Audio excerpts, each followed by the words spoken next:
Yeah, DB. Oh, just cleaning out the deadwood. Okay.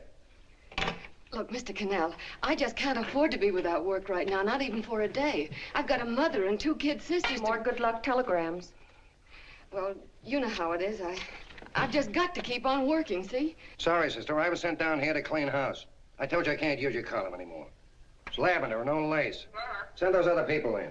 I'll tell you what I'll do. I get $30 a week. I'll take 25, 20 if necessary. I'll do anything you say. It isn't the money. We're after circulation. What we need is fireworks.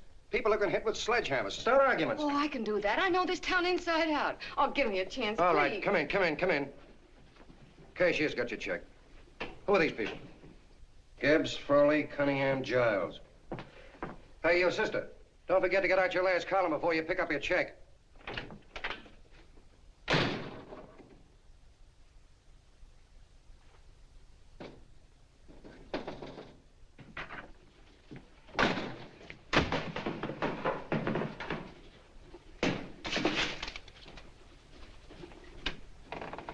You're a couple of sticks shy in your column, man. Big rich slob like D.B. Norton buys a paper and 40 heads are chopped off.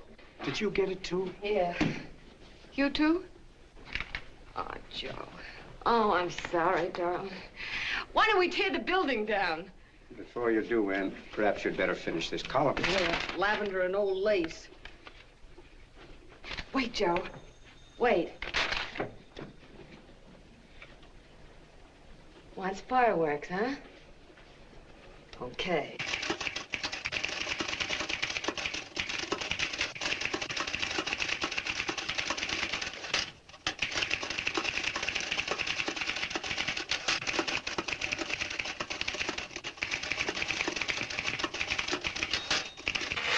Here. Below is a letter which reached my desk this morning. It's a commentary on what we laughingly call the civilized world. Dear Miss Mitchell, 4 years ago, I was fired out of my job. Since then, I haven't been able to get another one.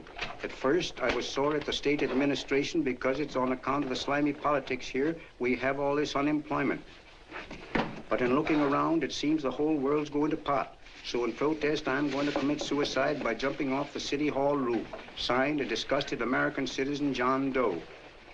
Editor's note, if you ask this column, the wrong people are jumping off the roofs. Hey, Ann, this is the old fakeroo, isn't it? Never mind that, Joe. Go ahead.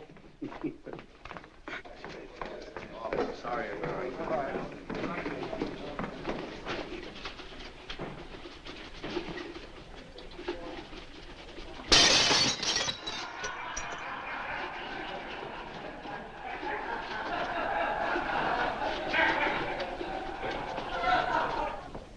And it's because of the slimy politics that we have all this unemployment here. There it is. That's D.B. Norton's opening attack on the governor. Why, Jim, it's just a letter. Send it into a column. No, I can smell it. That's Norton. Good morning, gentlemen. Good morning, Governor. Good morning, Governor. You're rather early. Governor, did you happen to see this in a new bulletin? Yes. I had it served with my breakfast this morning. Jim thinks it's D.B. Norton at work. Of course it is. Oh, come, Jim. That little item, D.B. Norton does things in a much bigger way. This is his opening attack on you, Governor. Take my word for it. What did he buy a paper for? Why did he engage a high-pressure editor like Connell for? He's in the oil business. I tell you, Governor, he's after your scalp. All right, Jim, all right. Don't burst a blood vessel. I'll look into it. Will you get me Spencer of the Daily Chronicle, please? Yes, I saw it, Governor. If you ask me, that's a phony letter. Why, that gagger's got whiskers on it. Okay, I'll get the mayor and maybe the Chamber of Commerce to go after them. Get Mayor Lovett on the phone. Sorry, the mayor's busy on the other phone. Yes, I know, Mrs. Brewster. It's a terrible reflection on our city. I've had a dozen calls already. Spencer of the Chronicle. Hold him. Just a minute. Yes, Mrs. Brewster. I'm listening. I insist that this John Doe man be found and given a job at once. Now, if something isn't done about it, I'll call out the whole auxiliary. Yes, and the junior auxiliary, too. We'll hold a meeting and see that it is. Yes, Spencer? Who? The governor? Well, what about me? It's my building he's jumping off of, and I'm up for re-election, too. What are you doing? Get Connell at the bulletin. Why, he's liable to go right past my window. Get me Connell. What was that? What? Out the window. Something just flew by. I didn't see anything. Well, don't stand there, you idiot. Go and look. Open the window. Oh, why did he have to pick on my building? Is there a crowd in the street? No, sir. Then maybe he's caught on a ledge. Look again. I think it must have been a seagull. A seagull? What's a seagull doing around the city hall? That's a bad omen, isn't it? Oh, no, sir. The seagull is a lovely bird. It's all right, Mrs. Brewster. It was just a seagull. Connell? Nothing's happened yet. No, I'm watching. Don't worry, Mrs. Brewster. Just leave it all to me. Spencer, I'll call you back. Hello, Connell? What are you doing? This is the mayor. Yes, Mayor Lovett. How many times are you going to call me? I've got everybody and his brother and sister out looking for him. Did you see the box I'm running? An appeal to John Doe. Think it over, John. Life can be beautiful, says Mayor. If you need a job, apply to the editor of this paper and so forth and so forth. Okay, Mayor, I'll let you know as soon as I have something. What? Well, pull down the blinds. Went up to Miss Mitchell's house, boss. Boy, she's in a bad way. Where is she? Hey, do you know something? She supports a mother and 2 kids. What do you know about that? Did you find her? No. Her mother's awful worried about her. When she left the house, she said she was going on a roaring drunk. The girl, I mean. Go out and find her. Sure. Hey, but the biggest thing I didn't tell you, her old man's Doc Mitchell. You know the doctor saved my mother's life and wouldn't take any money for it? You remember that. Okay, boss, I'll go and look for her. Holy smokes, Commissioner, you've had 24 hours. Okay, Hawkshaw, grab a pencil. Here it is again. About 5'5", brown eyes, light chestnut hair, and as fine a pair of legs as ever walked into this office. Did you want to see me? No. I've had the whole Army and Navy out searching for you because that's a game we play here every day. I remember distinctly being fired. That's right. But you have a piece of property that still belongs to this newspaper, and I'd like to have it. What's that? The letter. What letter? The letter from John Doe. Oh. The whole town's in an uproar. We've got to find him, and the letter's the only clue. There is no letter. We'll get a handwriting expert to... What? There is no letter. Say that again. There's no letter. I made it up. You made it up. Mm-hmm. You said you wanted fireworks. Don't you know there are 9 jobs waiting for this guy? 22 families want to board him free. 5 women want to marry him, and the mayor's practically ready to adopt him, and you... Just call the morgue, boss. He said there's a girl there. Shut up. Ann, say, why didn't you... Beatty. Only one thing to do, Hank. Drop the whole business quickly. How? Run a story. Say John Doe was in here and is sorry he wrote the letter and... That's right. They've got it, sure. He came in here, and I made him change his mind. Bulletin editor saves John Doe's life. Why, it's perfect. I'll have Ned write it up. Oh, Ned, I got a story I want you to... Wait a minute. Listen, you great, big, wonderful genius of a newspaper man. You came down here to shoot some life into this dying paper, didn't you? Well, the whole town's curious about John Doe, and boom, just like that, you're going to bury him. There's enough circulation in that man to start a shortage in the ink market. In what man? John Doe. What John Doe? John Doe, the one I made up. Look, genius, now look. Suppose there was a John Doe and he walked into this office. What would you do? Find him a job and forget about the whole business, I suppose, huh? Not me. I'd make a deal with him. A deal? Sure, when you get hold of a stunt that sells papers, you don't drop it like a hot potato. Well, this is good for at least a couple of months. You know what I'd do? Between now and, let's say, Christmas when he's gonna jump, I'd run a daily on. Starting with his boyhood, his schooling, his first job. A wide-eyed youngster facing a chaotic world. The problem of the average man, of all the John Does in the world. Now, then comes the drama. He meets discouragement. He finds the world his feet of clay. His ideals crumble, so what does he do? He decides to commit suicide and protest against the state of civilization. He thinks of the river, but no, he has a better idea. The city hall. Why? Because he wants to attract attention. He wants to get a few things off his chest, and that's the only way he can get himself heard. So? So he writes me a letter, and I dig him up. He pours out his soul to me. And from now on, we quote, I protest by John Doe. He protests against all the evils in the world. The greed, the lust, the hate, the fear. All of man's inhumanity to man. Arguments will start. Should he commit suicide or should he not? People will write in pleading with him. But no, sir. John Doe will remain adamant. On Christmas Eve, hot or cold, he goes. See? Very pretty. Very pretty indeed, Miss Mitchell. But would you mind telling me who goes on Christmas Eve? John Doe. What John Doe? The one we hire for the job, you lunkhead. Wait a minute. Let me get this through this lame brain of mine. Are you suggesting we go out and hire someone to say he's going to commit suicide on Christmas Eve? Is that it? Well, you're catching on. Who, for instance? Anybody. Beanie'll do. Why, sure. Who, me? Jump off a... Oh, no, any time at Christmas. I'm superstitious.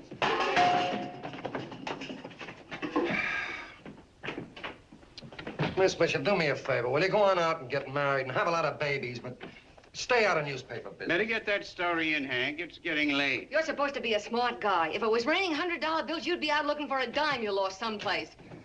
Holy smokes, wasting my time listening to this mad woman. Look, Chief, look at the Chronicle. It's running on John Doe. They say it's a fake. Why the no good the John Doe story, amateur journalism. It's palpably phony. It's a wonder anyone is taking it serious. What do you think of those guys? That's fine. That's fine. Now fall right into their laps. Go ahead. Say John Doe walked in and called the whole thing off. You know what that's going to sound like on top of this. That's all, Ned. Thank you. All right. Amateur journalism, huh? Why, that bunch of sophomores, I can teach them more about... Hey, boss, get a load of this. What? Look. What do they want? They all say they wrote the John Doe letter. Oh, they all wrote the letter. Tell them all to wait. Look, Mr. Connell, one of those men is your John Doe. They're desperate and will do anything for a cup of coffee. Pick one out and you can make the Chronicle eat their words. I'm beginning to like this. If you ask me, Hank, you're playing around with dynamite. No. The gal's right. We can't let the Chronicle get the laugh on us. We've got to produce a John Doe now. Amateur journalism, huh? I'll show those guys. Sure, and there's no reason for them to find out the truth either, because naturally, I won't say anything. Okay, sister, you get your job back. Plus a bonus. What bonus? Or the bonus of $1,000 the Chronicle was going to pay me for this little document. You'll find it says that I, Ann Mitchell, hereby certify that the John Doe letter was created by me. I can read. Sorry. You think this is worth $1,000, do you? Oh, the Chronicle would consider it dirt cheap. Packs everything, including a gun. Okay, sister, you got yourself a deal. Now let's take a look at the candidates. The one we pick has got to be the typical average man. Typical American that can keep his mouth shut. Show me an American who can keep his mouth shut and I'll eat him. Okay, Beanie, bring him in one at a time.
Did you write that letter to Miss Mitchell? No, I didn't. What are you doing up here, then? Well, the paper says there were some jobs around loose. Thought there might be one left over. Had any schooling? Yeah, a little. What do you do when you work? I used to pitch. Baseball? Yeah, so the wing went bad. Where'd you play? Bush leagues, mostly. How about family? Got any family? No. Oh, just traveling through, huh? Yeah, me and a friend of mine. He's outside. Looks all right. It's perfect, a baseball player. What could be more American? Wish he had a family, though. Be less complicated without a family. Look at that face, it's wonderful. They'll believe him. Come on. What's your name? Willoughby. John Willoughby. Long John Willoughby, they called me in baseball. Would you like to make some money? Yeah, maybe. Would you be willing to say you wrote that letter and stick by it? I get the idea. Yeah, maybe. That's our man. He's made to order. I don't know. He don't seem like the kind of a guy that'd fall in line. When you're desperate for money, you do a lot of things, Mr. Connell. He's our man, I tell you.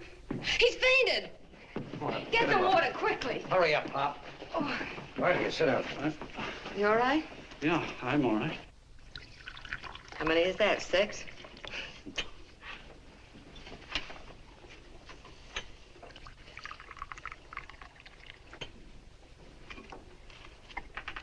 Pretty hungry, weren't you? All this John Doe business is batty, if you ask me. Well, nobody asked you. Trying to improve the world by jumping off buildings. You couldn't improve the world if the buildings jumped on you.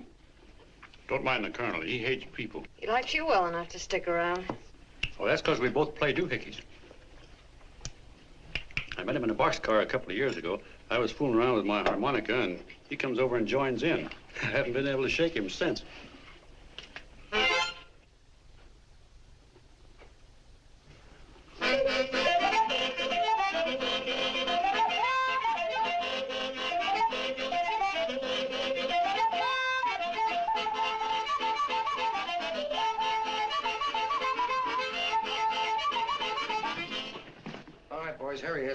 No, you can't take pictures of him like that, eating a sandwich and with a beard.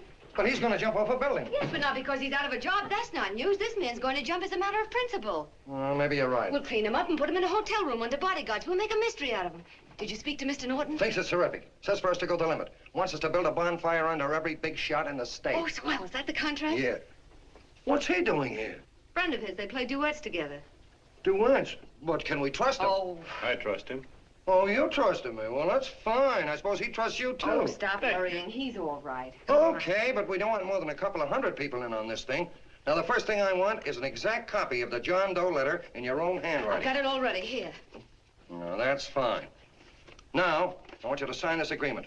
It gives us an exclusive story under your name, day by day, from now until Christmas.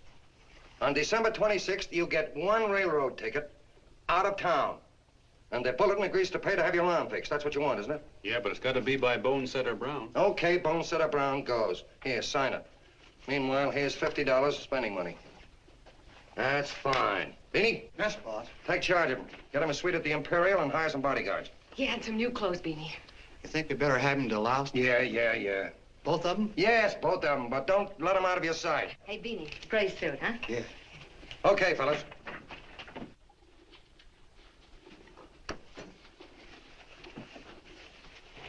Take it easy, John Doe. And you start pounding that typewriter. Oh, boy, this is terrific. No responsibilities on our part, just statements from John Doe, and we can blast our heads off. Before you pop too many buttons, don't forget to make out that check for 1,000. Okay, fellas, now, let me see. You sit outside the door. Nobody comes in, see? You two fellas sit in here. Hey, pretty nifty, huh? You ain't gonna get me to stay here. Sure you are. No, sir. That spot under the bridge where we slept last night's good enough for me. Say, what'll I do with this baggage? Go stick him in the bedroom. Give me mine. I ain't staying. You know, we were headed for the Columbia River country before all this John Doe business came up. You remember that, don't you? Sure, I remember. Say, did your ears pop coming up in the elevator? Mine did. All along, John. I tell you, it's no good. You're gonna get used to a lot of stuff that's gonna wreck you. Why, that $50 in your pocket's beginning to show up on you already. And don't pull that on me, neither. Stop worrying, Colonel. I'm gonna get my arm fixed out of this. Hey, here's some cigars the boss sent us. Have one. Hey, Help cigars. yourself. No.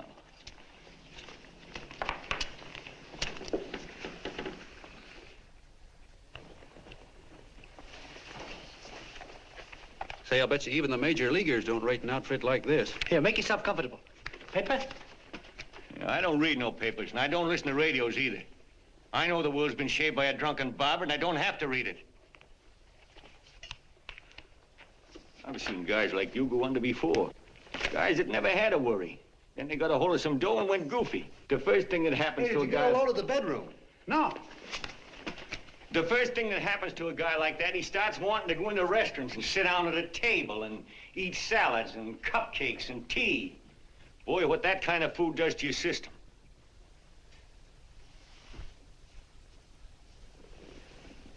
The next thing the dope wants is a room. Yes, sir, a room with steam heat and curtains and rugs. And before you know it, he's all softened up and he can't sleep unless he has a bed. Hey, stop worrying, Colonel. $50 ain't gonna ruin me. I've seen plenty of fellas start out with $50 and wind up with a bank account. Hey, what's the matter with the bank account, anyway? And let me tell you, Long John, when you become a guy with a bank account, they got you. Yes, sir, they got you. Who's got him? The helots. Who? Hey, here's the City Hall tower I was supposed to jump off of. It's even higher than this. Who's got him? The helots. Woo! Hey, wait a minute! You're not supposed to jump till Christmas Eve. Do you want to get me in a jam? If it's going to get you in the jam, we'll do you a favor. I won't jump. And when they got you, you got no more chance than a road rabbit. Hey, who'd you say was going to get him? Say, is this one of those places where you ring if you want something? Yeah, just use the phone. Boy, I've always wanted to do this. Hey, Doc, look. Look, Doc. Give me that again, will you? Who's going to get him? The helots. Who are they? Listen, Sucky, you ever been broke? Sure, mostly often. All right. You're walking along. Not a nickel in your jeans. You're free as the wind. Nobody bothers you. Hundreds of people pass you by in every line of business. Shoes, hats, automobiles, radios, furniture, everything. And they're all nice, lovable people. And they let you alone. Is that right? Then you get a hold of some dough, and what happens? All those nice, sweet, lovable people become helots. A lot of heels. They begin creeping up on you, trying to sell you something. They get long claws, and they get a stranglehold on you. And you squirm, and you duck, and you holler, and you try to push them away, but you haven't got a chance. They got you. First thing you know, you own things. A car, for instance. Now your whole life is messed up with a lot more stuff. You get license fees, and number plates, and gas, and oil, and taxes, and insurance, and identification cards, and letters, and bills, and flat tires, and dents, and traffic tickets, and motorcycle cops, and courtrooms, and lawyers, and fines, and 1,000,001 other things. And what happens? You're not the free and happy guy you used to be. You gotta have money to pay for all those things. So you go after what the other fellas got. And there you are. You're a helot yourself.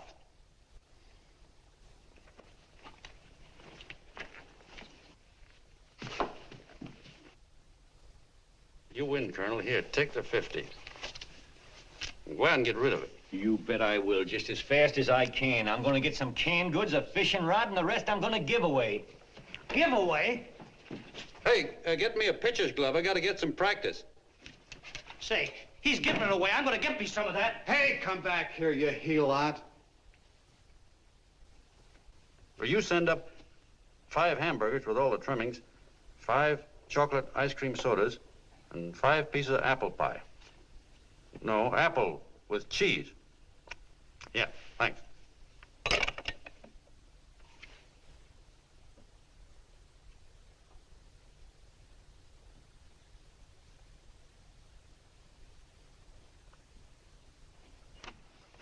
Hello there. Well, well. If it isn't the man about town. All set, Miss Anne. Hmm? Oh, yes. Let's go. Let's see, we want some action in these pictures. Action? Mm-hmm. That's good. No. This man's going to jump off a roof. Oh. Here, wait a minute. Let me comb your hair. Sit down. There, that's better.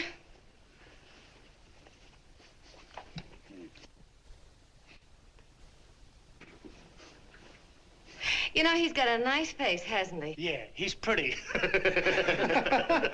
Here, sit down. Quiet, egghead. All right, now a serious expression. Can't. I'm feeling too good. Oh, come on now. This is serious. You're a man disgusted with all of civilization. With all of it? Yes, you're sore at the world. Come on now. Oh, crabby guy, huh? Yeah. No.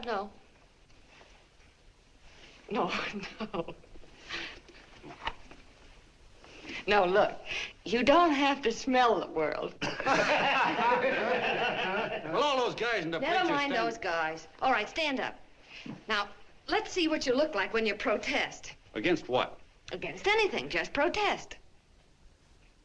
You got me. Oh, look, I'm the umpire, and you just cut the heart of the plate with your fast one, and I called it a ball. What would you do? Oh, you did, huh? Yeah. Why can't you call him right, you boneheaded... Grab it, Eddie, grab it!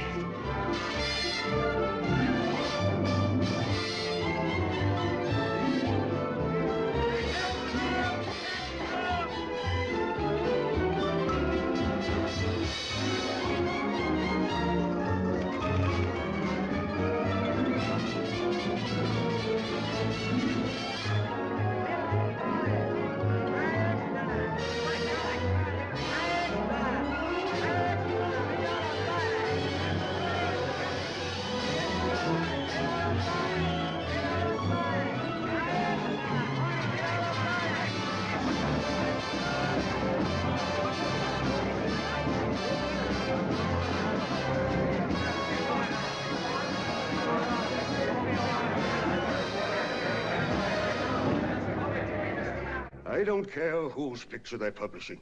I still say that this John Doe person is a myth, and you can quote me on that. And I'm going to insist on his being produced for questioning. You know as well as I do that this whole thing is being engineered by a vicious man with a vicious purpose, Mr. D.B. Norton.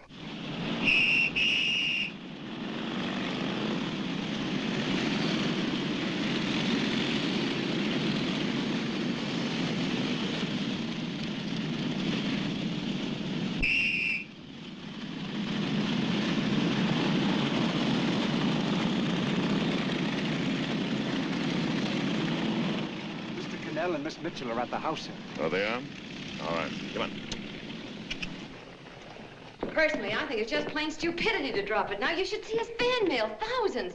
Why, it's going over like a house afire. What are you afraid of, Connell? It's doubled our circulation. Yeah, but it's got everybody sore. Ads are being pulled. The governor's starting a libel suit. What's more, they all know John Doe's a phony, and they insist on seeing Well, what about it? Let them see him. We'll go on one better. They can also hear him. You own a radio station, Mr. Norton. Why not put him on the air? Watch out for this damn DB. She'll drive you batty. Oh, Look, we can't let him get to this Bush League pitcher and start pumping him. Good night.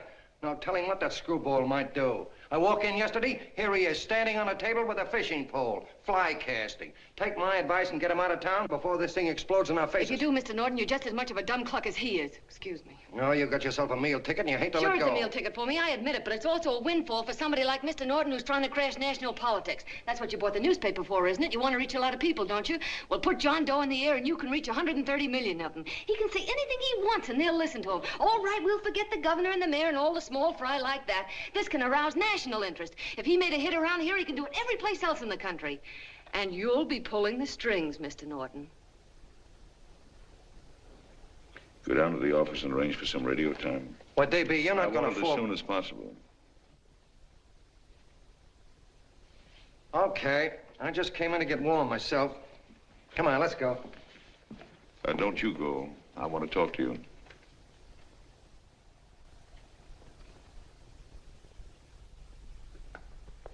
Sit down.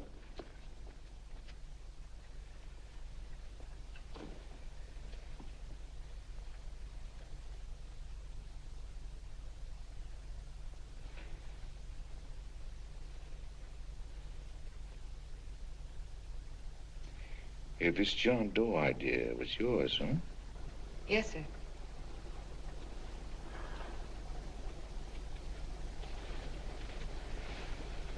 How much money do you get? $30. $30.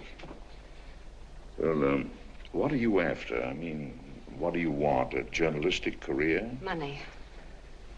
Money? Well, I'm glad to hear somebody admit it.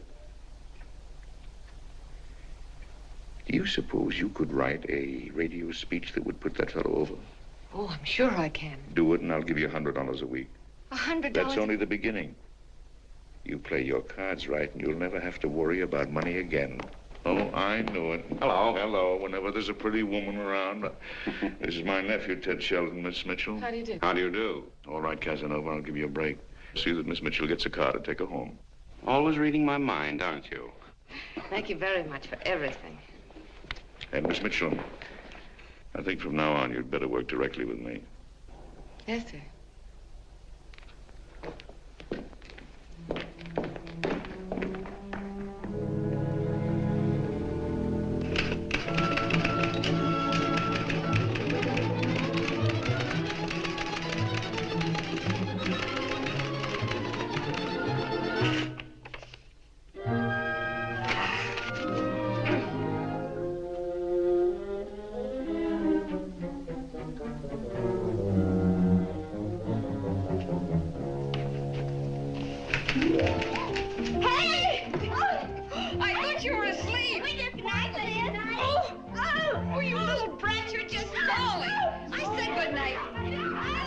Come, children. It's past your bedtime. Go on.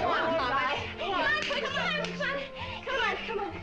Now, pooch off Stick your fork through me. I'm done. I'll never get this speech right. Oh, yes, you will, Ann, dear. You're very clever. Yeah, I know. What are you looking for?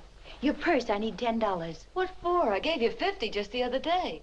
Yes, I know, dear, but Mrs. Burke had her baby yesterday. 9 pounds. And there wasn't a thing in the house. And then the community chest lady came. And the 50's all gone, huh? Who's the 10 for? The Websters. The Websters. You remember those lovely people your father used to take care of. I thought I'd buy them some groceries.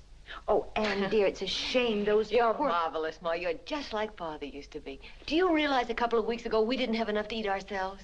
Well, yes, I know, dear, but these people are in such need. And we have plenty now. If you're thinking of that $1,000, forget it. It's practically all gone. We owed everybody in town. Now, you just gotta stop giving all your money away. Oh, Anne, dear. Oh, I'm sorry, Ma. Oh, don't pay any attention to me. I guess I'm just upset about all this. Gee whiz, here I am with a great opportunity to get somewhere, to give us security for once in our lives, and I'm stuck. If I could put this over, your Mrs. Burke can have 6 babies. You mean this speech you're writing? Yeah, I don't know. I simply can't get it to gel. I created somebody who's going to give up his life for a principle. Hundreds of thousands of people are going to listen to him over the radio. And unless he says something that's sensational, it's just no good. Well, honey, of course, I don't know what kind of a speech you're trying to write, but judging from the samples I've read, I don't think anybody will listen. What? Darling, there's so many complaining political speeches. People are tired of hearing nothing but doom and despair on the radio. If you're going to have him say anything, why don't you let him say something simple and real, something with hope in it? If your father were alive, he'd know what to say. Oh, yeah. Father certainly would. Wait a minute.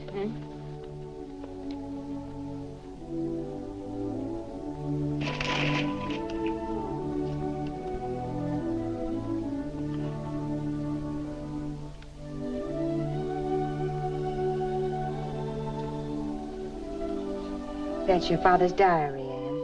Father's... I never knew he had a diary. There's enough in it for 100 speeches. Things people ought to hear nowadays. You'll be careful of it, won't you, dear? It's always helped to keep your father alive for me. You bet I will, Ma. Wait a minute. John Doe don't want to sign no autographs. Well, what does he do all day? What does he do all day? He's writing out his memories. Sorry, lady, you can't see Mr. Doe. He wants to be alone. No, he just sits around all day and commutes with himself.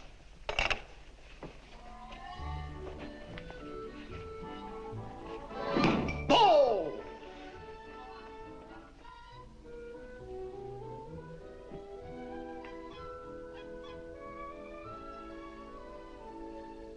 I don't know how you're going to stand it around here till after Christmas.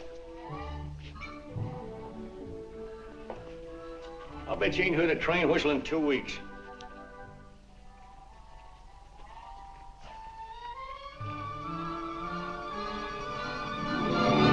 Steve, right!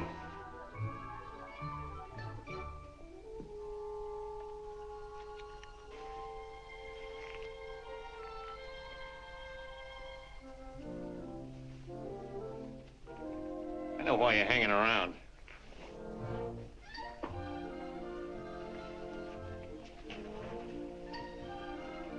You're stuck on the girl. That's all a guy needs is to get hooked up with a woman.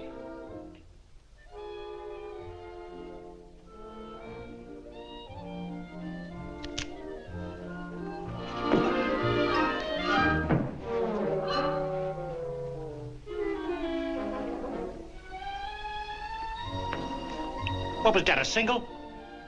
First baseman dropped the ball. Butterfingers. Tough luck, pal.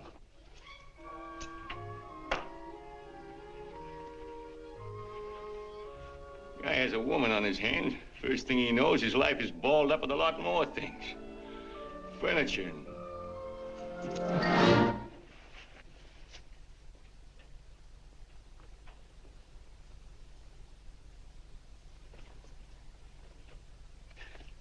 Did you get him? You're out. Swell. What's this, the end of the 8th? 9th.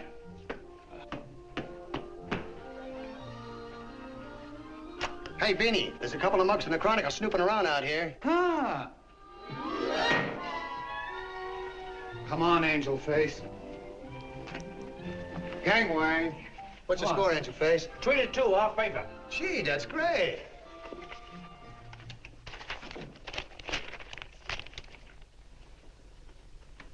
Hey, you got swell form there. Must have been a pretty good pitcher. Pretty good. Say, I was just about ready for the major leagues when I chipped a bone in my elbow. I got it pitching a 19-inning game. 19? Yeah. There was a major league scout there watching me, too. And he came down after a game with the contract. You know what? I couldn't lift my arm to sign it. I'll be okay, though, as soon as I get it fixed up. It's too bad. What do you mean, too bad? Huh? Oh, that you'll never be able to play again. What are you talking about? I just told you I was going to get... Well, you know how they are in baseball if a guy's mixed up in a racket. Racket? What do you mean? Well, I was just thinking about this John Doe business. Why, as soon as it comes out it's all a fake, you'll be washed up in baseball, won't you? Yeah. Hey, doggone. I never thought about that.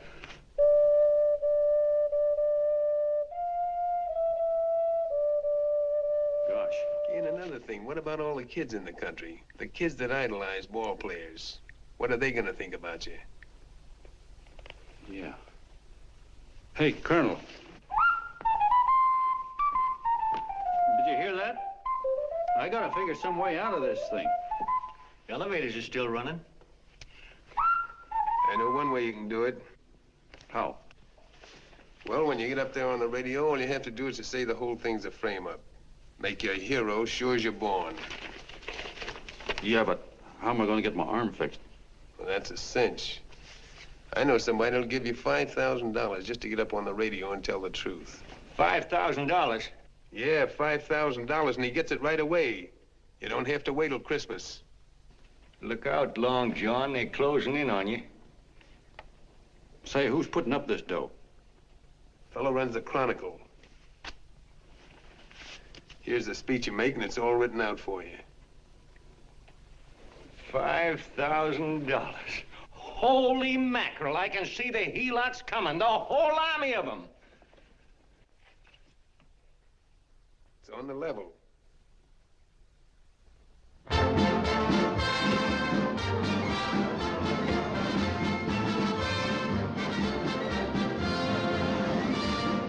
No, I'm sorry.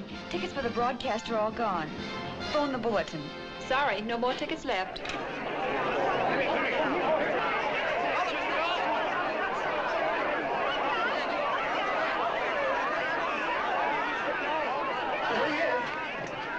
Hello, John. All set for the big night? Swell. Turn around. One moment. Now stand still. Hold it, Mr. Doe. Hold it. Big smile, Mr. Doe. That's right. Okay, Petey, that's All right, all. Take stand him here. out. Come on, Now, look, John, here's the speech. It's in caps and double-spaced. You won't have any trouble reading it. Not nervous, are you? No. Of course not. He wouldn't be. Who? John Doe, the one in there. Hey, don't let your knees rattle. It picks up on the mic. Oh, Beanie, you needn't be nervous, John. All you have to remember is to be sincere. Pick up that phone, Miss Mitchell. It's for you. Okay. Hello? Yes, Mother. Oh, thank you, darling. Oh, there he is, the poor dear man. Oh, good luck to you, Mr. Doe. We want you to know that we're all for you. The girls all decided that you're not to jump off any roof at all. Even if we have to we'll stop it. You got the speech I gave you? Yeah. Now, look. I'll give this money to the colonel just as soon as you get started. We'll have a car waiting at the side entrance for you. Okay. How'd you get in here? Huh? Oh, I just came in to wish him luck. Come on, out. Mother says good luck, too. John, when you read that speech, please believe every word of it. He's turned out to be a wonderful person, John. Who? John Doe, the one in the speech. Oh. You know something? I've actually fallen in love with him. All right, there he is, sister. Now, come on, plenty of both. What's the idea? No, that's too much. Not so much. Come on. That's it. Oh, this is no time for cheap publicity, Mr. Connell. Listen, if that guy lays an egg, I want to get something out of it. I'm getting a Jane Doe ready. Oh, come on. Here. Will you, fellas? Give me a All right, chance. that's I have to raise just one more, will you, That's fine, honey. You go ahead. All right, I need one more. You're very good. Go ahead. How you doing? Oh. All right, Benny, bring him in. Holy smoke, a half a helot. There you are, boss, just like you ordered. Symbols of little people. Okay, get him up. All right, young fella. This is ridiculous, Mr. Connell. Come on, give me a chance. The man's on the air. Come on, shut up. Oh, fellas, I told you could have all the pictures you want. No, come on, ask. You can have a... Come on, that's right. Afterwards, you can get all the pictures you want. Thank you very much. Come on, will you? Afterwards, that's right. Come on, Snooks, you better bail out. Okay, goodbye, Mr. Doe. Beanie, will you? All right. Better get ready. 1 minute to go. Wow, hey, 1 minute to go and the score is nothing to nothing. Now, please, John, you won't let me down, will you? Will you? Of course you won't. If you'll just think of yourself as the real John Doe. Listen, everything in that speech are things a certain man believed in. He was my father, John. And when he talked, people listened. And they listened to you, too. Funny. You know what my mother said the other night? She said to look into your eyes, that I'd see Father there. Hey, what do you say? Okay, we're coming. Come on. Now, listen, John, you're a pitcher. Now get in there and pitch. Good luck. Give him room, let her through. Come on.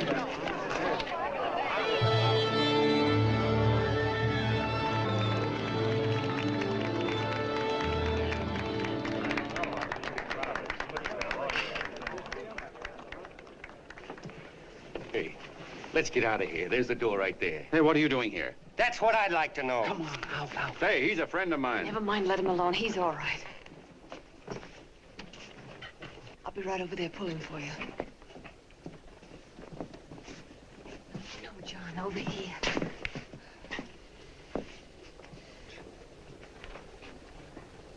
Stand by.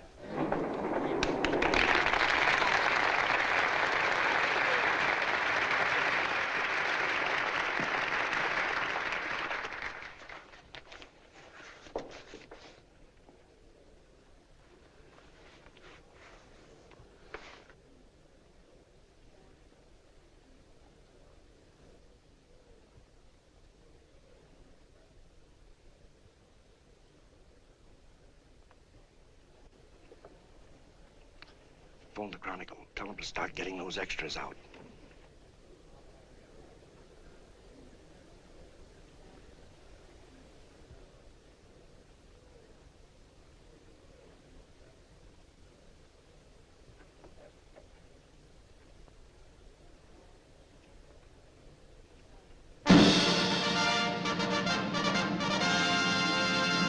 And good evening, ladies and gentlemen. This is Kenneth Fry speaking for the New Bulletin.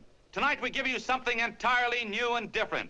Standing beside me is the young man who has declared publicly that on Christmas Eve he intends to commit suicide, giving as his reason, quote, "I protest against the state of civilization," end quote. Ladies and gentlemen, the New Bulletin takes pleasure in presenting the man who is fast becoming the most talked of person in the whole country, John Doe.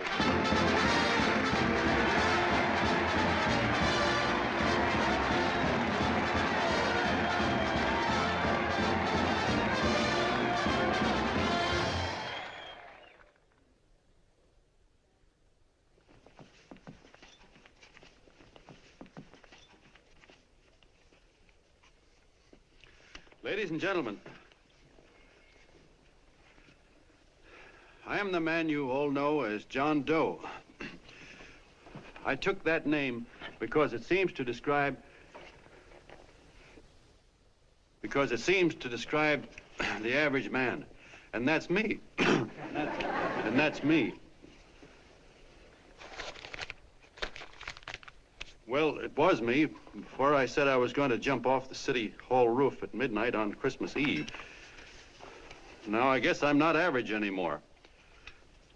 Now I'm getting all sorts of attention. From big shots, too. We've been double-crossed. The mayor and the governor, for instance. They don't like those articles I've been writing. You're an imposter, young fella. That's a pack of lies you're telling.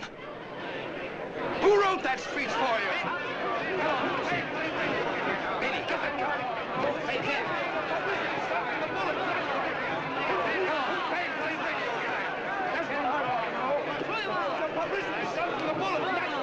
Spencer. Ladies and gentlemen, the disturbance you just heard was caused by someone in the audience who tried to heckle Mr. Doe. The speech will continue.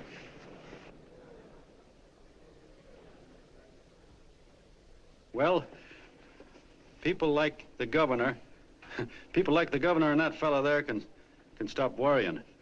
I'm not going to talk about them. I'm going to talk about us. The average guys, the John Does. If anybody should ask you what the average John Doe is like, you couldn't tell him because he's a million and one things. He's Mr. Big and Mr. Small. He's simple and he's wise. He's inherently honest, but he's got a streak of larceny in his heart. He seldom walks up to a public telephone without shoving his finger into the slot to see if somebody left a nickel there.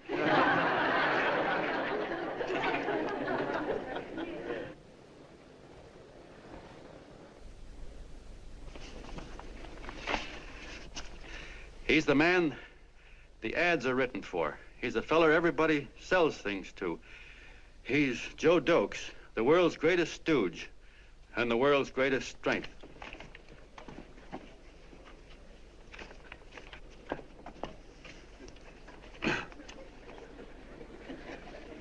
Yes, sir.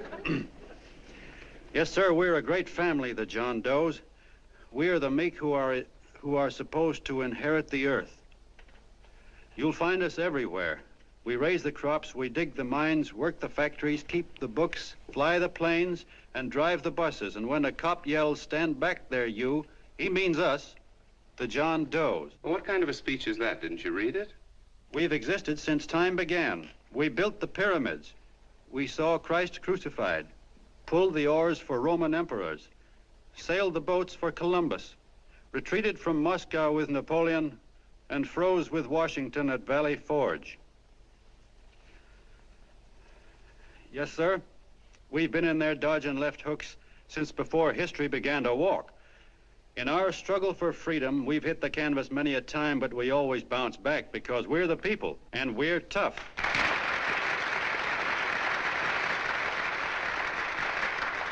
They've started a lot of talk about free people going soft, that we can't take it. That's a lot of hooey. A free people can beat the world at anything, from war to tiddlywinks, if we all pull in the same direction.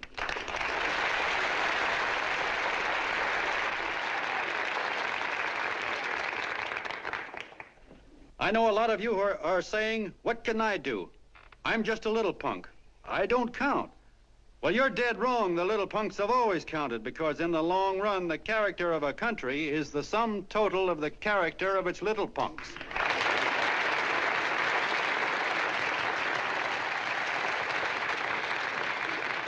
But we've all got to get in there and pitch. We can't win the old ball game unless we have teamwork. And that's where every John Doe comes in. It's up to him to get together with his teammate. And your teammate, my friends, is the guy next door to you. Your neighbor. He's a terribly important guy, that guy next door. You're going to need him, and he's going to need you, so look him up. If he's sick, call on him. If he's hungry, feed him. If he's out of a job, find him one. To most of you, your neighbor is a stranger, a guy with a barking dog and a high fence around him. Now, you can't be a stranger to any guy that's on your own team. So tear down the fence that separates you. Tear down the fence, and you'll tear down a lot of hates and prejudices. Tear down all the fences in the country, and you'll really have teamwork.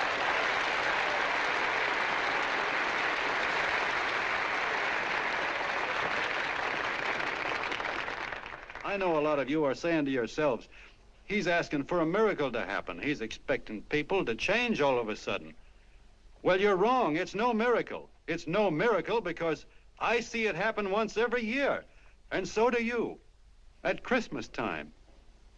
There's something swell about the spirit of Christmas, to see what it does to people, all kinds of people.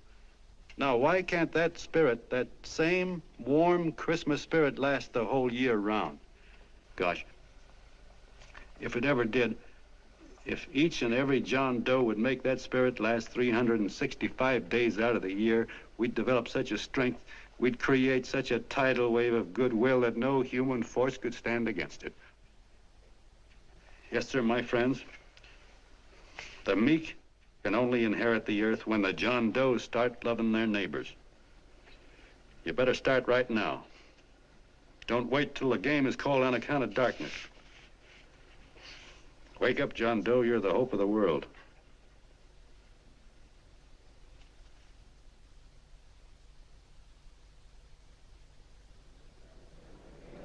John, you were wonderful.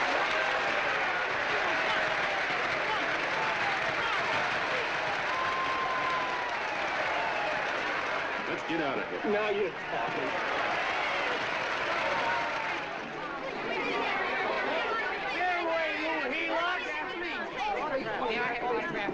Hey!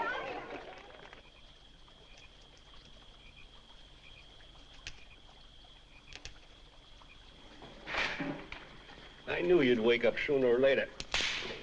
Boy, am I glad we got out of that mess. I had the $5,000 sewed up. Could have been on my way to old Doc Brown. You're a pitcher, John, she says. Now, go in there and pitch. What a sucker. Yeah, she's a heel-out just like the rest of us. Lucky you got away from her. What was I doing up there making a speech anyway? Me, huh? Geez, the more I think about it, the more I could... Tear down all the fences. Why, if you tore one picket off of your neighbor's fence, he'd sue you. $5,000 had it right in my hand. What do you mean he ran away? Well, go after him, find him. That man is terrific.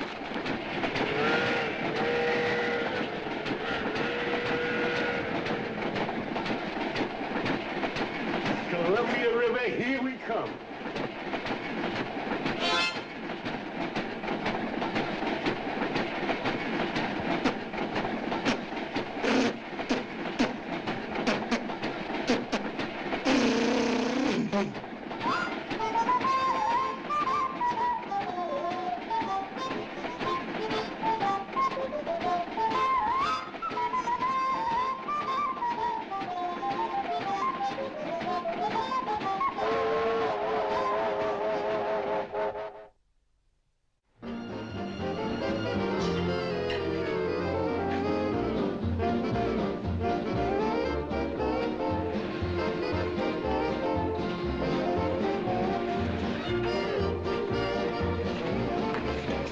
Jitterbugs.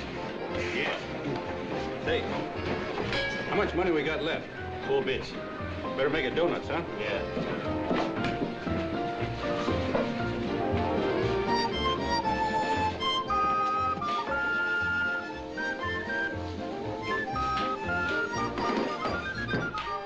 What'll it be, gents? Have you got a couple of steaks about that big and about that thick? Yeah, with hash brown potatoes and tomatoes and apple pie and ice cream and coffee. And donuts, I know. Hey, Ma! Seekers, a pair. Fingers a pair coming up. Glad he took the tea out of that.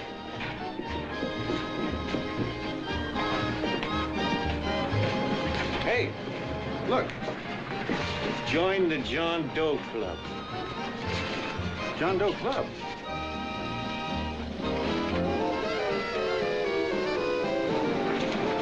Uh-oh.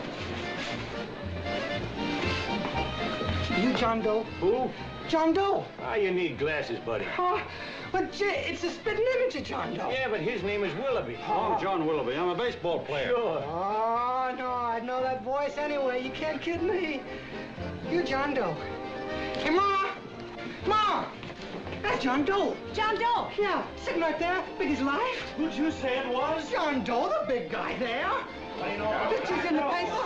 That's John Guy. John Doe. John Doe. Sitting right there, John Doe. Hey, operator. Dan's Beanery. Look, call everybody in town. John Doe was just in my place. Yeah, he ordered donuts.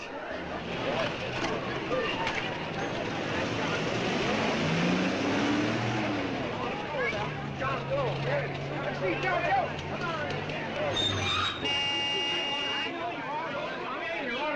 John Doe, we're all neighbors. And my office is packed like a sardine box. What does John Doe look like, Mr. Mayor? Oh, he's one of those great big outdoor type men. No, you can't see him. You didn't vote for me the last time. Shame on you. What are you doing there? Get off my front porch anyhow. Mr. Norton come yet? Oh, well, I wonder where he's at. What's keeping him? He should have been here 15 minutes ago. Oh, there he comes now. Now, everybody on your dignity. Don't do anything to disgrace us. A little town, but we got to show off. Better let me talk to him. All right, but present it to him as a great cause for the common man. Ah, here he comes. Now, give him room down there. Give him room, folks. Come on now. Come on. Here he comes. Here he comes. Here's Mr. Norton. How do you do, Mr. Norton? I'm Mayor Hawkins. Here's Mr. Norton. Let me go, you darn fool. I'm the mayor. Mr. Norton. Mr. Norton. Mr. Norton. I'm Mayor Hawkins. Your office telephoned me to hold him. Well, that's fine. How is he? Oh, he's fine. He's right in my office there. You know, it's a great honor having John Doe here, and you too. Haven't had so much excitement since the old City Hall burned down. People are so excited and nearly tore his clothes off. Oh, Matilda, darling, phone the newspapers, tell them Mr. Norton's here. Step right inside, Mr. Norton. My office. Very comfortable here, Mr. Norton. Just had it air conditioned. Gangway, please. Get room for Mr. Norton. Gangway. Gangway. Here he is, Mr. Norton. Well taken care of. The neighbors are serving him a light lunch. Hello, John. Well, Mr. Mayor, if you don't mind, we'd like to talk to him alone. Why, certainly, certainly. All right, everybody. Clear out. No, but you... Everybody, quickly now. Come on, you. Come on. Come on. That's right.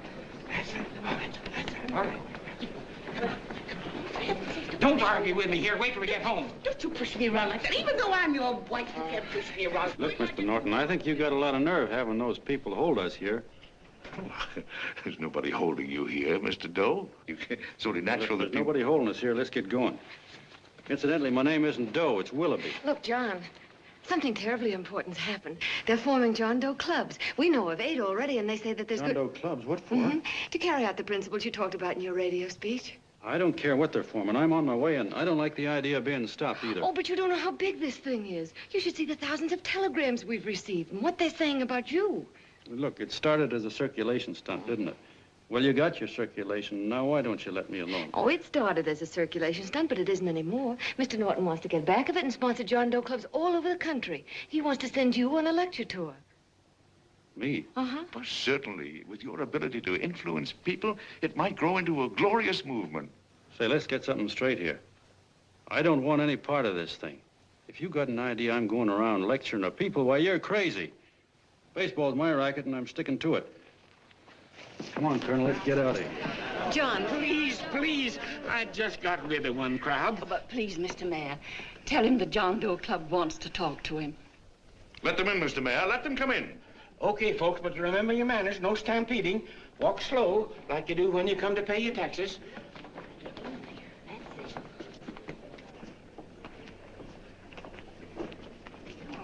Okay. All right, give me a chance. Come right in. My name's Bert Hansen, Mr. Doe. I'm the head soda jerker at Schwabacker's drugstore. Well, sir, you see, me and my wife, we heard your broadcast, and we got quite a bang out of it, especially my wife. Kept me up half the night saying, that man's right, honey. The trouble with the world is nobody gives a hoot about his neighbor. That's why everybody in town's sore and cranky at each other. And I kept saying, well, that's fine, but how's a guy gonna go around loving the kind of neighbors we got? Old Sourpuss, for instance. You see, Sourpuss Smithers is a guy who lives all alone next door to us. He's a cranky old man that runs a second-hand furniture store. We haven't spoken to him for years. I always figured he was an ornery old gent that hated the world because he was always slamming his garage door and playing the radio so loud he kept half the neighbors up. Well, anyway, the next morning I'm out watering the lawn and I look over and there's Sourpuss on the other side of the hedge straightening out a dent in his fender. And my wife yells to me out the window. She says, go on, speak to him, Bert. And I figured, well, heck, I can't lose anything, so I yelled over to him, good morning, Mr. Smithers. He went right on pounding his fender. Was I burned? So I turned around to give my wife a dirty look, and she said, louder, louder, he didn't hear you. So in a voice you could have heard in the next county, I yelled, good morning, Mr. Smithers. Well, sir, you could have knocked me over with a feather. Old Sourpuss turned around, surprised-like, and he put on a big smile, came over and took my hand like an old lodge brother, and he said, good morning, Hanson. I've been wanting to talk to you for years, only I thought you didn't like me. And then he started chatting away like a happy little kid, and he got so excited his eyes all... Well, Mr. Doe, before we got through, I found out Smithers is a swell egg, only he's pretty deaf, and that accounts for all the noises. And he says it's a shame how little we know about our neighbors. And then he got an idea. And he said, how's about inviting everybody someplace where we can all get together and know each other a little better? Well, I'm feeling so good by this time, I'm ripe for anything. So Smithers goes around the neighborhood inviting everybody to a meeting at the schoolhouse. And I tell everybody that comes in the store, including Mr. Schwabacker, my boss. I'm talking too much. Well, I'll be doggone if over 40 people don't show up. Of course, none of us knew what to do, but we sure got a kick out of seeing how glad everybody was just to say hello to one another. Tell him about making Sourpuss chairman. Oh, yeah, we made Sourpuss chairman and decided to call ourselves the John Doe Club. And say, incidentally, this is my wife. Come here, honey. This is my wife, Mr. Doe. How do you do, Mr. Doe? Sourpuss is here, too. Oh, is he? Yes. This is Sourpuss, or excuse me, Mr. Smithers, Mr. Doe. That's all right. If you didn't call me Sourpuss, it wouldn't feel natural. Well, anyway, I guess nearly everybody in the neighborhood came except the Delaney's. The Delaney's live in a big house with an iron fence around it, and they always keep their blinds drawn. And we always figured that he was just an old miser that sat back counting his money, so why bother about inviting him? Until Grimes, the milkman, spoke up and he said, say, you've got the Delaney's all wrong. And then he tells us about how they canceled their milk last week and how when he found a note in the bottle, he got kind of curious-like and he sort of peeked in under the blinds and found the house was empty. If you ask me, he says, they're starving. Old man Delaney has been bringing his furniture over to my place at night, one piece at a time, and selling it. Yeah. And, well, sir, a half dozen of us ran over there to fetch him, and we brought him to the meeting. And what a reception they got. Why, everybody shook hands with him and made a fuss over him, and, well, finally, Mr. and Mrs. Delaney just sat right down and cried. And then we started to find out about a lot of other people. Yeah, sure. Well, you know Grubel, for instance. Grubel's here. See? Yeah, that's a... Of course, you don't know Grubel, but he's the man that everybody figured was the worst no-account in the neighborhood because he was living like a hermit and nobody would have anything to do with him. That isn't Little Murphy. The postman told us the truth. Why, Grubel, he says, he lives out of garbage cans because he won't take charity, because it'd ruin his self-respect, he says. Just like you said on the radio, Mr. Doe. Well, sir, about a dozen families got together and gave Grubel a job watering their lawns. Isn't that wonderful? And then we found jobs for 6 other people, and they've all gone off for leave. Yeah, and my boss, Mr. Schwabecker, made a job in his warehouse for old man Delaney. And he gave you that $5 raise. Yeah, wasn't that swell? Why, Bert, I feel slighted. I'd like to join, but nobody asked me. I'm sorry, Mayor, but we voted that no politician could join. Just the John Does of the neighborhood, because you know how politicians are. Well, the reason we wanted to tell you this, Mr. Doe, was just to give you an idea of what you started. And from where I'm sitting, I don't see any sense in you jumping off any building. No. Well, thank you for listening. Goodbye, Mr. Doe. You're a wonderful man, and it strikes me you can be mighty useful walking around for a while. Goodbye, Mr. Doe. Goodbye, Mr. Doe.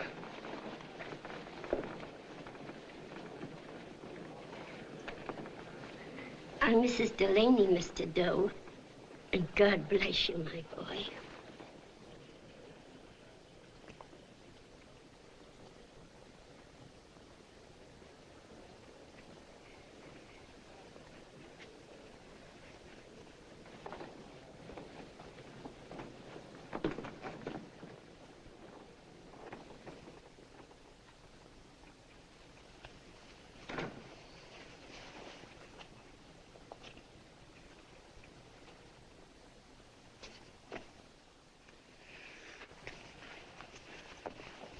Gee whiz, I'm all mixed up.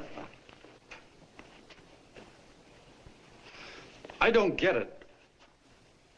Look, all those swell people think I'm going to jump off a building or something. I never had any such idea. Gosh. The fellow'd have to be a mighty fine example himself to go around telling other people how to... Say, look, what happened the other night was on account of Miss Mitchell here. She wrote the stuff. Don't you see what a wonderful thing this can be?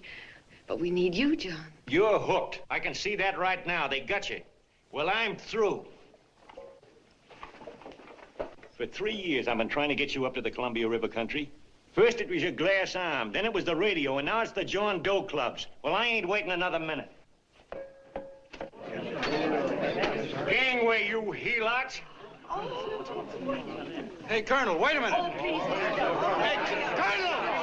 I want you personally to go along with John Doe and Miss Mitchell and handle the press and the radio. Me? Yes, I don't want to take any chances. And Johnson. Yes, Stevie? Your crew will do the mop-up job. They'll follow John Doe into every town, see that the clubs are properly organized and the charters issued. Right. There are only 8 flags up there now. I want to see that map covered before we get through.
like wildfire.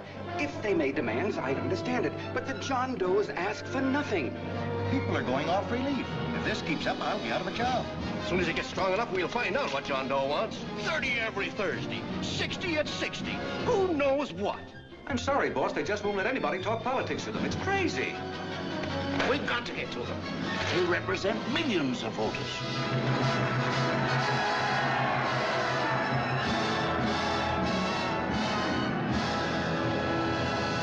I tell you, ladies and gentlemen, this thing has been nothing short of a prairie fire.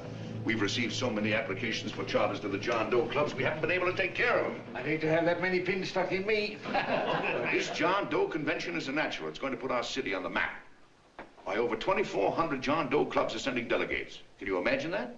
You, Mr. Mayor, will be the official host. You will make the arrangements for decorating the city, parades, and a reception for John Doe when he gets home. And don't wear your high hat. No high hat? No high hat. And from you, Connell, I want a special John Doe edition every day until the convention is over. And now, if you will, please step into the outer office and look your prettiest because there are photographers there to take pictures of this committee. Don't worry, D.B. Everything will be taken care of. Isn't it all too wonderful? Gather down here in a nice group and I'll get a nice picture of you. Oh, Mr. Mayor, would you step down in front row, please? You ladies get close to him. That's it. Well, I don't get it. Get what? Look, D.B., I'm supposed to know my way around. This John Doe movement has cost you a fortune. Now, this convention is going to cost plenty. Well? Well, I'm stuck with 2 and 2, and I'm a sucker if I can make 4 out of it. Where do you come in? You'll have the satisfaction of knowing that my money has been spent for a worthy cause. I see. I better stick to running the paper, huh? I think maybe you better had. And Connell, I'd like to have the John Doe contract, all the receipts for the money we advanced him with the letter Miss Mitchell wrote, for which I gave her $1,000. Yes, sure. Well, we leave for the airport. Half an hour. Is that Johnny boy's room? Better hustle him up. He'll be ready on time. He's packing. Ah, good. Did you see his picture on the cover of Time? Yeah. I gotta give you credit, Annie girl. I've handled a good many big promotions in my time. Everything from a World's Fair to a channel swimmer. But this one has certainly got me spinning. And now a John Doe convention. Wow. Say, if you could only get him to jump off the City Hall roof on Christmas Eve, I'd guarantee you 500,000 people there. Charlie. Huh? What do you make of him? Oh, Johnny boy? Well, I don't know what angle you want, but I'll give it to you quick. Number 1, he's got great yokel appeal, but he's a nice guy.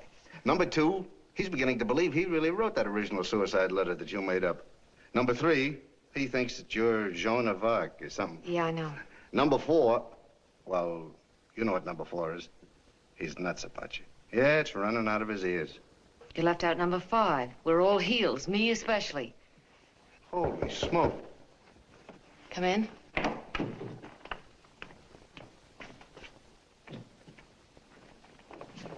I'm all packed. Good. I'll go and get Beanie Boy. Okay, Charlie boy.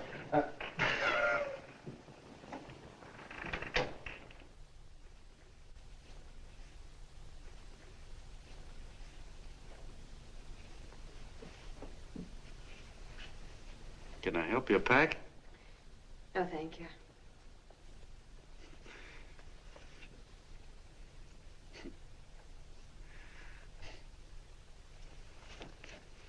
Do you care if I sit down out here? No.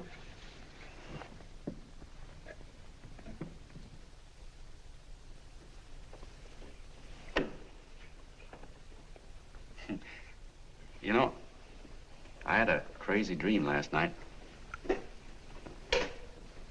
It was about you.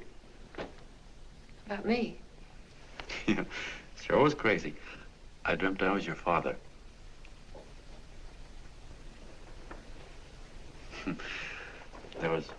There was something I was trying to stop you from doing. So I got up out of bed and I walked right through the wall here, right straight into your room. You know how dreams are. And there you were in bed. But you're a little girl, you know, about 10. And very pretty, too. So I shook you, and the moment you opened your eyes, you hopped out of bed and started running like the devil in your nightgown. You ran right out the window there, and you ran out over the tops of buildings and roofs and everything for miles. And I was chasing you. And all the time you were running, you kept growing bigger and bigger and bigger, and pretty soon you were as big as you are now, you know, grown up. And all the time I kept asking myself, what am I chasing her for? And I didn't know. Isn't that a hot one? Well, anyway, you ran into some place, and then I ran in after you, and when I got there, there you were, getting married. And the nightgown had changed into a beautiful wedding gown. You sure look pretty, too. And then I knew what it was I was trying to stop you from doing. Dreams are sure crazy, aren't they? Well, would you like to know who it was you were marrying? Oh, a tall, handsome Ubangi, I suppose. No, not that bad. It was that fellow that sends you flowers every day. What's his name? Mr. Norton's nephew? Ted Sheldon. Yeah, that's the one. But here's the funniest part of it all. I was the fella up there doing the marrying, you know, the justice of peace or something. You were? I thought you were chasing me. Well, yes, I was, but I was your father then, you see. But the real me, John Doe, or that is, Long John Willoughby, I was the fella up there with the book. You know what I mean? I guess so. Then what happened? Well, I took you across my knee and I started spanking you. That is, I didn't do it. I mean, I did do it, but it wasn't me, you see. I was your father then. Well, I held you across my knee and I said, Annie, I won't allow you to marry a man that's just rich or that has his secretary send you flowers. The man you marry has got to swim rivers for you. He's got to climb high mountains for you. He's got to slay dragons for you. He's got to perform wonderful deeds for you. Yes, sir. And all the time, the guy up there, you know, with the book, me, just stood there nodding his head. And he said, go to it, Pop. Whack her one from me, because that's just the way I feel about it, too. So he said, come on down here and whack her yourself. So I came down and I whacked you a good one, see? Then he whacked you, and I whacked you another one. We both started whacking you like... Well, if you're through whacking her, come on, let's get going. Okay, fellas, right in here. You go out the side entrance, there's a bunch of autograph seekers out front. We'll be down with the bags in a minute. Come on, don't make a government project out of this. Hi, Benny. When's our plane take off again? Couple of minutes. How many people do you think we've talked to already, outside the radio, I mean? Oh, I don't know. About 300,000. 300,000? What makes them do it, Ann? What makes them come and listen and get up their John Doe clubs the way they do? I've been trying to figure it out. Look, John, what we're handing them are platitudes, things they've heard 1,000,000 times. Love thy neighbor, clouds have silver linings, turn the other cheek. It's just a... Yeah, I heard them 1,000,000 times, too, but there you are. Maybe they're like me, just beginning to get an idea what those things mean. You know, I never thought much about people before. They were always just somebody to fill up the bleachers. And the only time I worried about them is when they didn't come in to see me pitch. You know, lately I've been watching them when I talk to them. I could see something in their faces. I could feel that they were hungry for something. You know what I mean? Maybe that's why they came. Maybe they're just lonely and wanted somebody to say hello to. I know how they feel. I've been lonely and hungry for something practically all my life.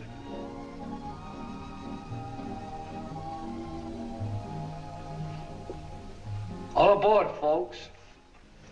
That's what I said, it's your office. Yeah, that's true. Oh, somebody else sitting here? No, that's your seat. And this is your coat. Mine? A little token of appreciation. Oh.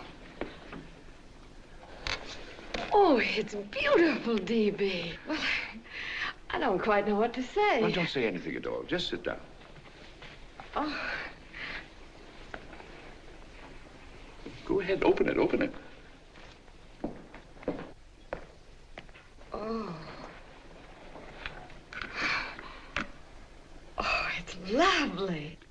contract goes with it. Well, come on, spring it. You've got something on your mind. It must be stupendous. You know, that's what I like about it. Right to the point, like that. All right, Practical Annie, here it is. Tomorrow night, before a crowd of 15,000 people and talking over a nationwide radio hookup, John Doe will announce the formation of a third party. A third party? Yes, the John Doe Party. Devoted entirely to the interests of all the John Does all over the country, which practically means 90% of the voters. He will also announce the third party's candidate for the presidency. A man whom he personally recommends, a great humanitarian, the best friend the John Does have. Mr. D.B. Norton. Yes.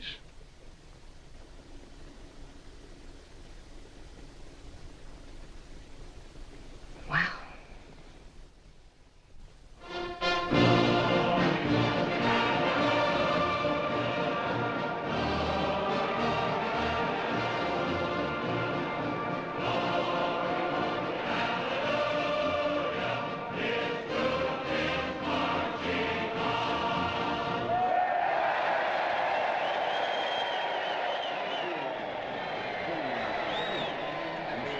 And although the opening of the convention is hours off, the delegates are already pouring into the ballpark by the droves, with lunch baskets, banners, and petitions asking John Doe not to jump off any roof. No matter how you look at it, it's still a phenomenal movement. These John Does, or the hoi polloi, as you've heard people call them, have been laughed at and ridiculed, but here they are, gay and happy, having traveled thousands of miles, their expenses paid by their neighbors, to come here to pay homage to their hero, John Doe.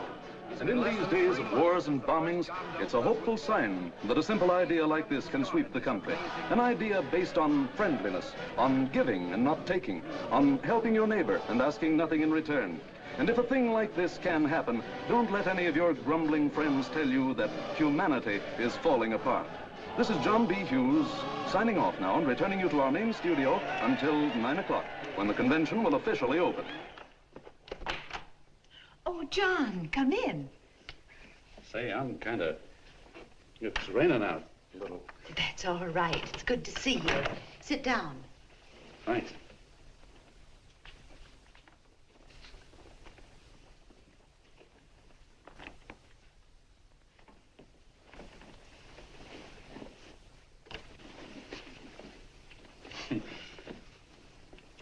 It's for Anne.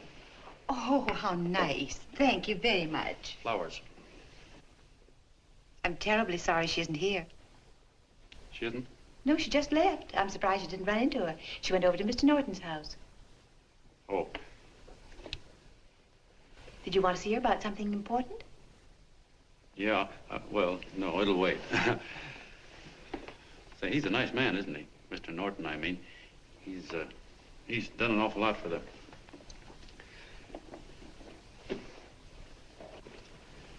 Well, say, my coat's pretty wet. I'm afraid I might have wet the couch a little.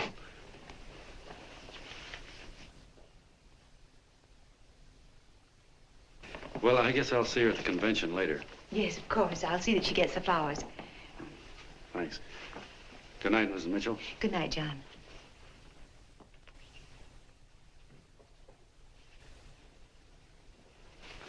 Say, Mrs. Mitchell, I'm kind of glad Anne isn't here. You see, I came over here hoping to see her alone, and kind of hoping I wouldn't, too, you know what I mean? There was something I wanted to talk to her about. But, well, it'll wait, I guess. Good night. Good night, John. Say, look, Mrs. Mitchell, have you ever been married? Oh, I'm sure you have. Gosh, that's pretty silly. I guess you must think I'm kind of batty. Well, I guess I'd better be going at that. John, my husband said, I love you. Will you marry me? You did? What happened? I married him. Well, yeah, that's what I mean, see? It was easy as all that, huh? Uh-huh. Yeah, but look, Mrs. Mitchell, you know, I love Anne, and it's going to be awfully hard for me to say it because, well, you know, she's so wonderful. And, well, the best I ever was a Bush League pitcher. And, you know, I think she's in love with another man, the one she made up. You know, the real John Doe. Well, that's pretty tough competition. I bet you he'd know how to say it all right. With me, I get up to it and around it and in back of it, but I never get right to it. You know what I mean? So the only chance I've got is, well, if somebody could kind of give her a warning, sort of prepare her for the shock. You mean you'd like me to do it? Hmm? Well, I was thinking that, yeah, you know, sort of break the ice. Of course I will, John. Gee whiz. Thank you, Mrs. Mitchell. Hey, you're okay.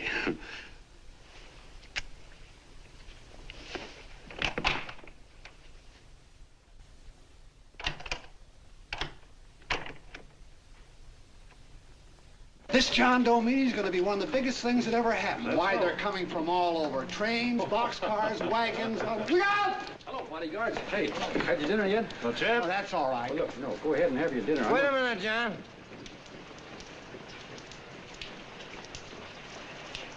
Hello, Mr. Connell. How are you, John?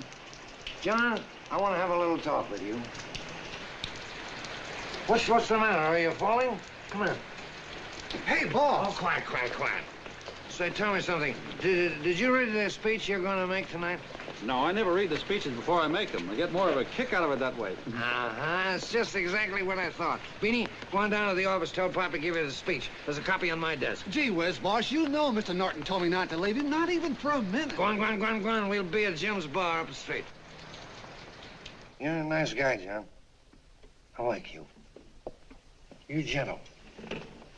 I always like gentle people. Me, I'm hard. Hard and tough. I got a use for hard people.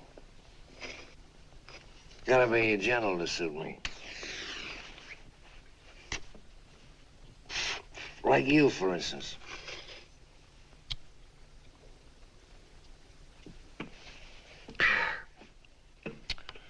Yep, I'm hard. But you want to know something? I've got a weakness. Never guess that, would you? Well, I have. Want to know what it is?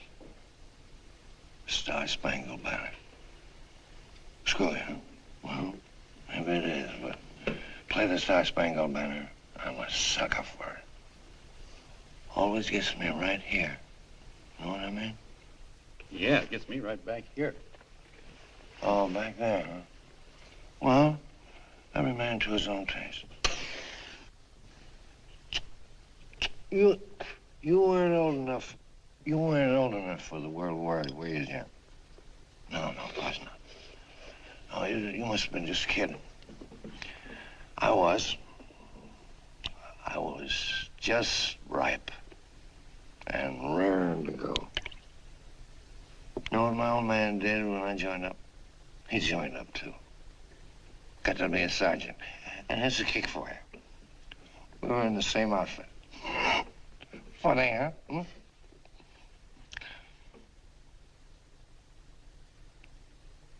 He was killed, John. I saw him get it. I was right there, and I saw it with my own eyes.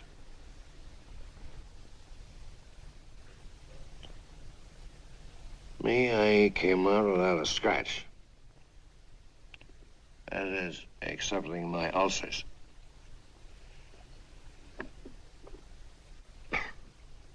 I should be drinking milk, you know. This stuff is poison. Hey, Tubby. Yes, Mr. Connell? What do you say, huh? All right.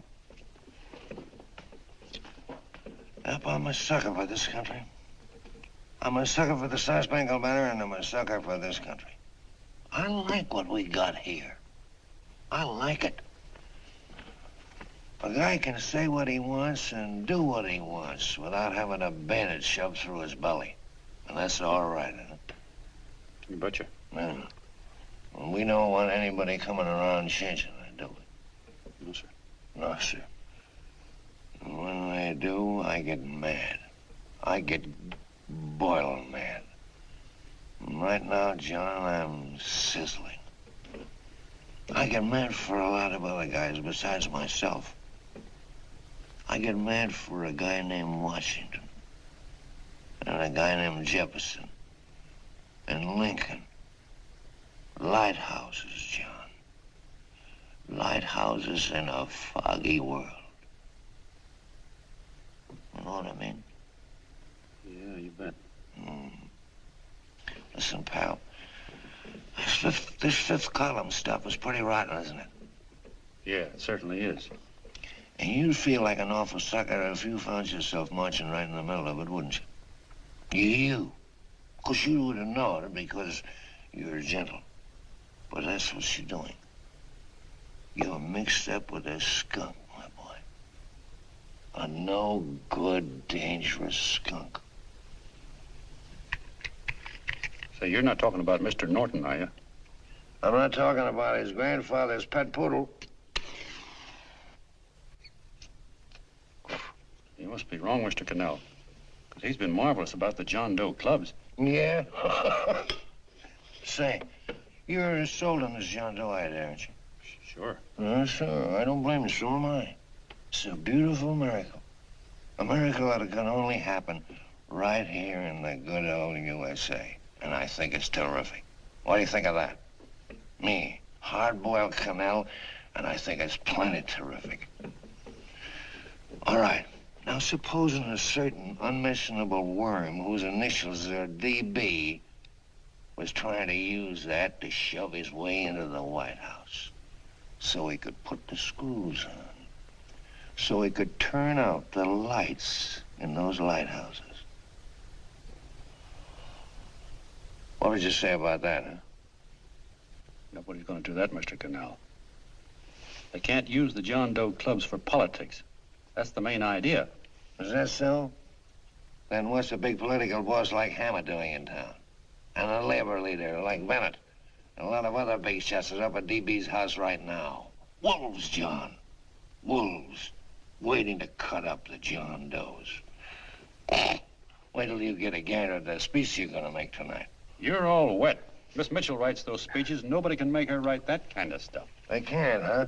Who do you think writes them? My Aunt Emma? I know she writes them. And gets a big bonus for doing them, too. A mink coat and a diamond bracelet. Don't write them. Why, that gold-grabbing dame would double-cross her own mother for a handful of Chinese yams. Shut up. If you weren't drunk, I'd... Hey, boss. Here's the speech, boss. Hey. Go on and read it, John, and then start sucking. Hey, wait a minute, Mr. Doe. Tubby?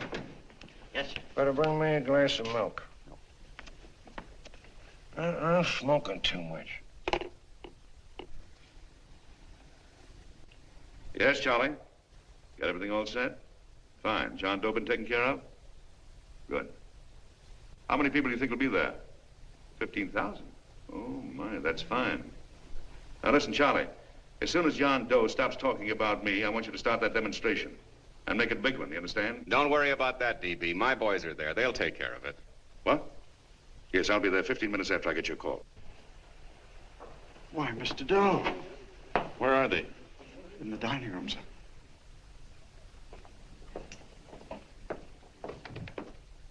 Now, gentlemen, I think we're about ready to throw that great big bombshell. Yeah, well, it's about time. Even a conservative estimate shows that we can count on anywhere between 10 and 20 million John Doe votes. Now, add to that the labor vote that Mr. Bennett will throw in, and the votes controlled by Mr. Hammett and the rest of you gentlemen in your own territories, and nothing can stop us. As I said before, I'm with you, providing you can guarantee the John Doe vote. Don't worry about that. You can count on me on one condition. Little Bennett's got to be taken care of. Didn't I tell you that everybody in this room would be taken care of? My agreement with you gentlemen stands. I'm with you, D.B., but I still think it's a very daring thing we're attempting. These are daring times, Mr. Barrington. We're coming to a new order of things. There's too much talk been going on in this country. Too many concessions have been made. What the American people need is an iron hand. You're right. That's true. You're quite right, D.B. Discipline. And now, may I offer a little toast to Miss Ann Mitchell, the brilliant and beautiful lady who is responsible for all this. Mr. Norton, I'd like to talk to you alone for a minute. Oh, Miss Mitchell has something to say to us. That's fine.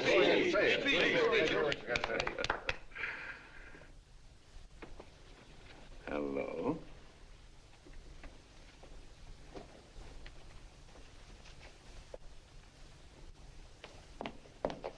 John, I'm so glad to see you. I was terribly worried. Did you write this?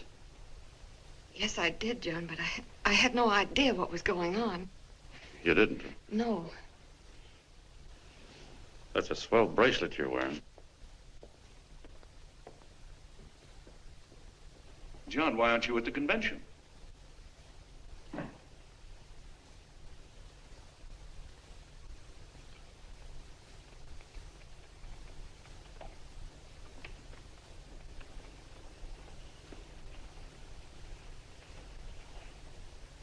Is there anything wrong? No, nothing's wrong. Everything's fine. So there's going to be a new order of things, huh? Everybody's going to cut himself a nice fat slice of the John Does, eh? You forgot one detail, Mr. Big Shot. You forgot me, the prize stooge of the world. Why, if you or anybody else thinks he's going to use the John Doe clubs for his own rotten purpose, he's going to have to do it over my dead body. Oh, hold on a minute, young man. Hold on. That's rather big talk. I started the John Doe clubs with my money. And I'll decide whether or not they're being properly used. No, you won't. You're through deciding anything. And what's more, I'm going down to that convention and I'm going to tell those people exactly what you and all your fine feathered friends here are trying to cook up for them. And I'm going to say it in my own words this time. Stop him, D.B. You ruined us, D.B.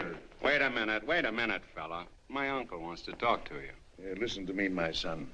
Before you lose your head completely, may I remind you that I picked you up out of the gutter and I can throw you right back there again? You've got a nerve accusing people of things. These gentlemen and I know what's best for the John Does of America, regardless of what tramps like you think. Get off that righteous horse of yours and come to your senses. You're the fake. We believe in what we're doing.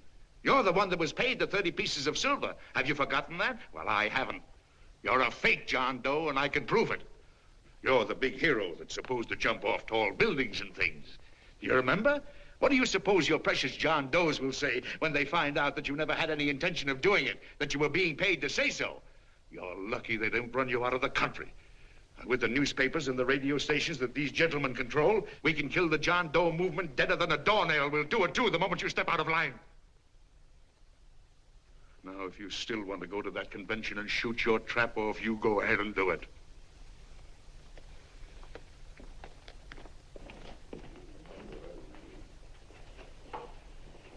You mean to tell me you try to kill the John Doe movement if you can't use it to get what you want? You bet your bottom dollar we would.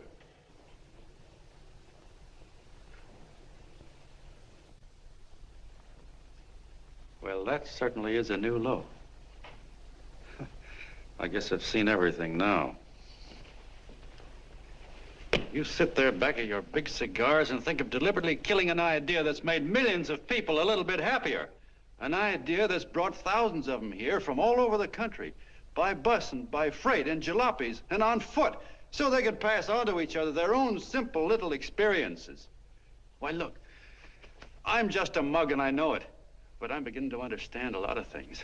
Why, your type's as old as history. If you can't lay your dirty fingers on a decent idea and twist it and squeeze it and stuff it into your own pocket, you slap it down. Like dogs, if you can't eat something, you bury it.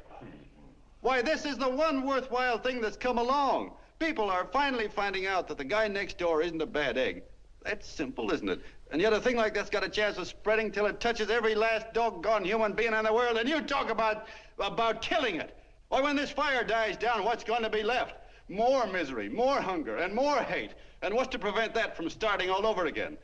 Nobody knows the answer to that one, and certainly not you with those slimy, bollixed-up theories you got. The John Doe idea may be the answer, though. It may be the one thing capable of saving this cockeyed world. Yet you sit back there on your fat hulks and tell me you'll kill it if you can't use it. Well, you go ahead and try. You couldn't do it in a million years with all your radio stations and all your power. Because it's bigger than whether I'm a fake. It's bigger than your ambitions, and it's bigger than all the bracelets and fur coats in the world. You bet it is, John. And that's exactly what I'm going down there to tell those people.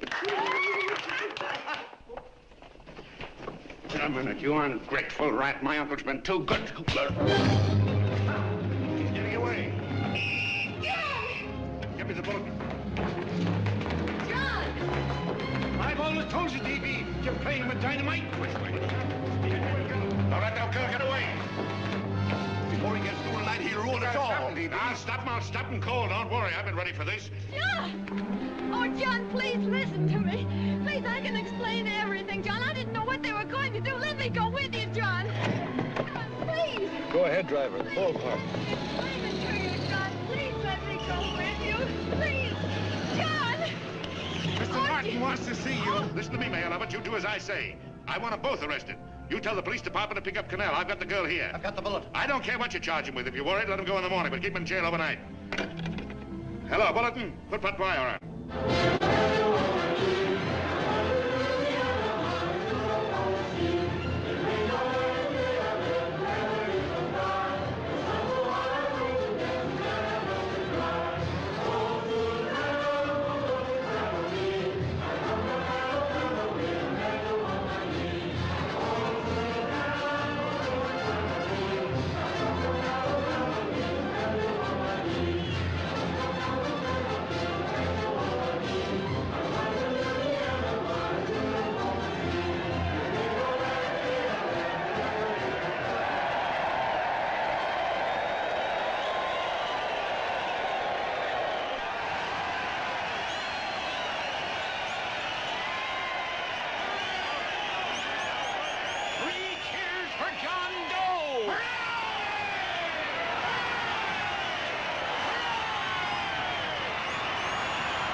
Quiet, please. Ladies and gentlemen, let us have a moment of silent prayer for the John Does all over the world, many of whom are homeless and hungry. Rise, please. Everybody rise.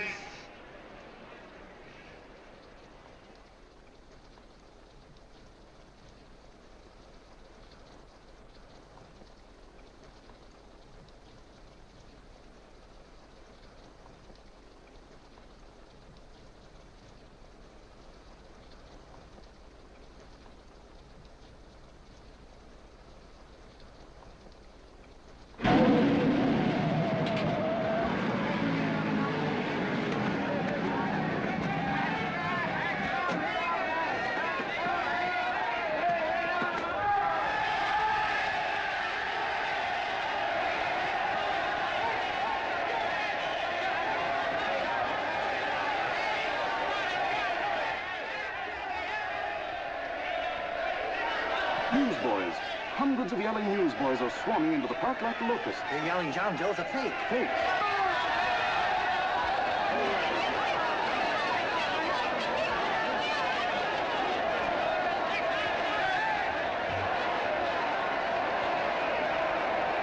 Federal investigation urged by Chamber of Commerce. How could he be a fake?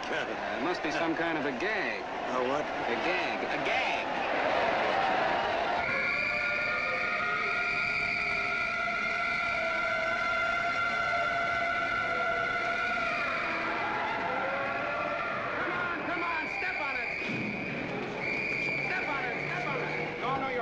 now, so let's get going and wait for the face. Hey, miss, will you autograph my balloon? Sure.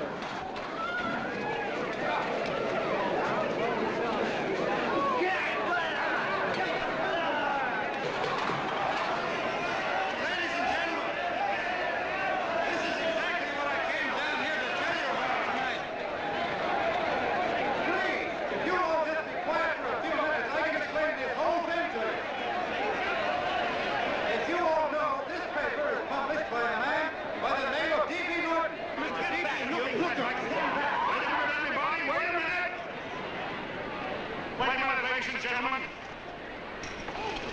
my name is D.B. Norton. You all know me. I accuse this man of being a faker. We've been taken for a lot of suckers, and I'm the biggest of the lot. I spend a fortune backing this man in what I believe to be a sincere and worthy cause, just as you all did. And now I find out it's nothing but a cheap racket cooked up by him and two of my employees for the sole purpose of collecting dues from John Does all over the country. That's a lie. It's not a lie. Nickels and dimes to stuff into their own pockets. You can read all about it in the newspapers there. That's a lie. Listen, Don't believe what... This man had no intention of jumping off the top of a building. He was paid to say so. Do you deny that? That's got nothing to do with it. Were you paid for it or weren't you? Yes, I was paid, but there happened... And what about the suicide note? You didn't write that either. What difference Did you write it or didn't you? No, I didn't write it. Now, you bet your life you didn't. You look in your papers, ladies and gentlemen, and you'll find Miss Mitchell's signed confession that she was the one who wrote it. Listen, folks, it's a fact that I didn't write the letter. There, you see, he admits it. You're a fake, John Doe. For what you have done to all these good people, they ought to run you out of the country. And I hope they do it.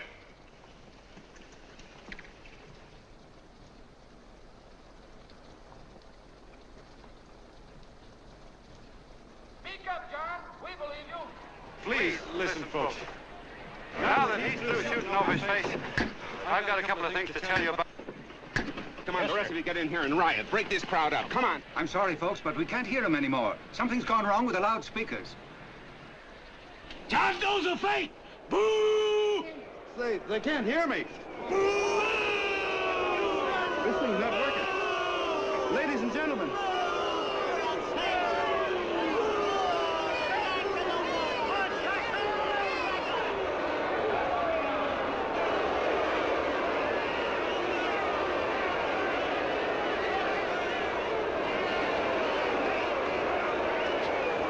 This thing's bigger than whether I'm a fake. Look, Kurt, you believe me, don't you? Sure, I believe you. Walking my legs off, digging up 5,000 signatures for a phony. Well, there you are, Mr. Doe. 5,000 names asking you not to jump off any roof. It makes no difference, Bert. The idea's still good. We don't have to give up our club. Yeah, well, you can have it. They're starting to throw things. Somebody's going to get hurt. I'm afraid it'll be John Doe. Listen to that mob. I'm gonna go to him. All right, lady. Hey, what you ought to... Let me go. I want to go to him. Oh, please. Please let me go. They're crucifying him. I can help him. Sorry, sister. We got orders to hold... Orders from who? Can't you see it's a framer? And oh, Mother, they won't let me go. They won't let me go. Listen, folks. You gotta listen to me, everybody. Back to the jungle, you hobo. Just another racket. Stick to your clubs. We've been fed baloney so long, we're getting used to it.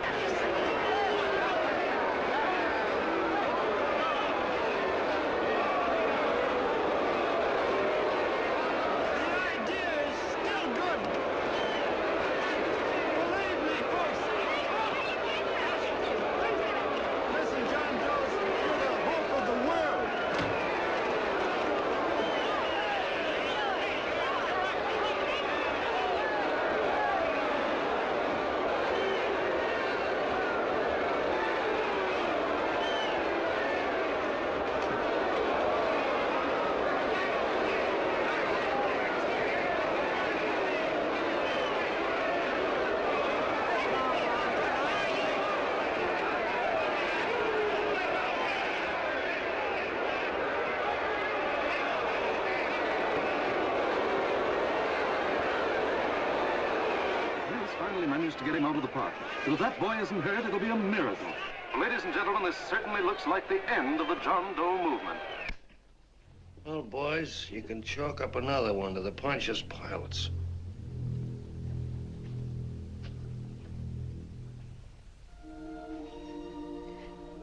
I should have been there. I could have helped him. He was so all alone. A lot of us are going to be mighty ashamed of ourselves after tonight. We certainly didn't give that man much of a chance.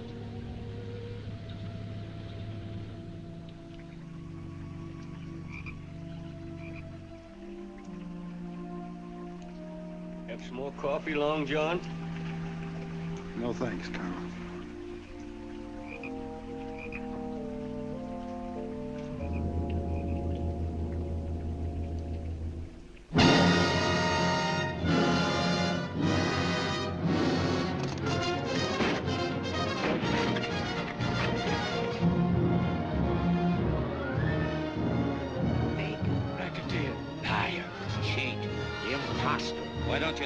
Christmas Eve at midnight.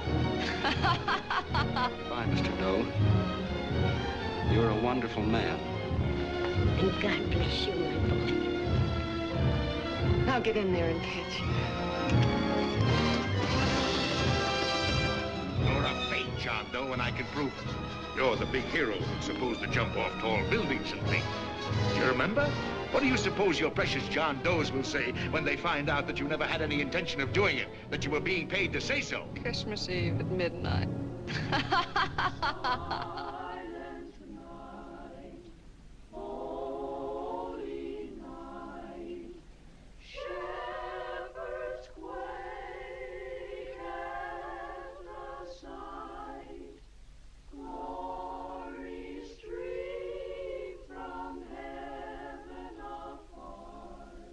Merry Christmas, son.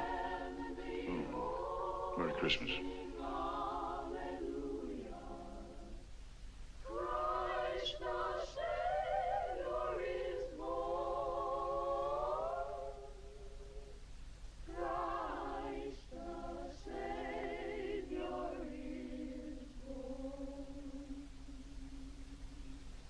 Thank you, sir.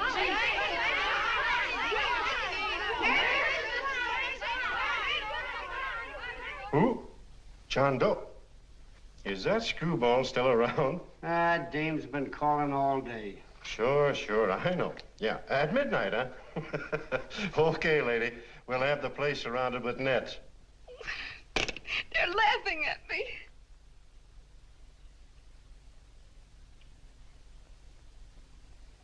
You're a sick girl, Anne. You better take it easy.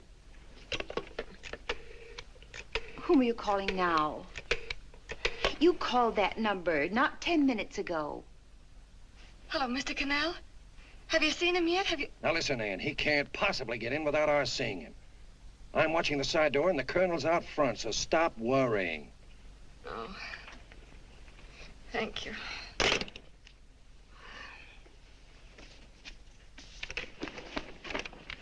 What, Ann? Anne, don't be foolish. If this isn't the craziest, the battiest, the looniest wild goose chase I ever heard of. Oh, shut up, Bert. Sourpuss is right. Yeah, well, if he is, I'm a banana split. That man is going to be on that roof. Don't ask me how I know. I just know, and you know it as well as I do. Sure. I'd like to believe in fairy tales, but a guy that's a fake isn't going to jump off any roof. I don't think he was any fake, not with that face. And anyway, what he stood for wasn't a fake. Okay, honey, okay.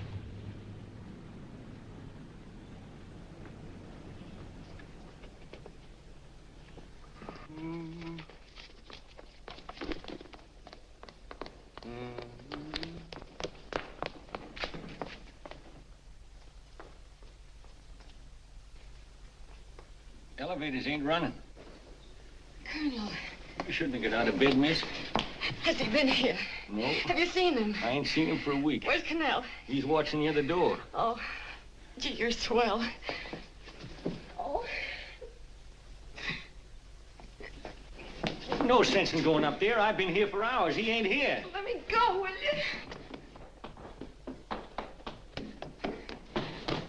Now, that's crazy. It's 14 floors.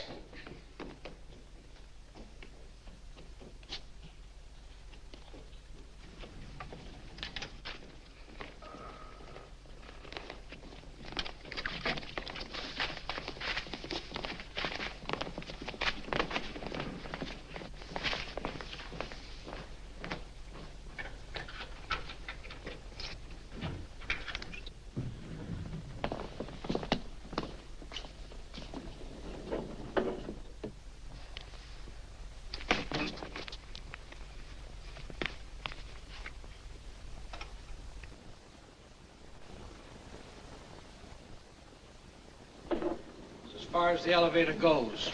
We gotta walk up to the tower.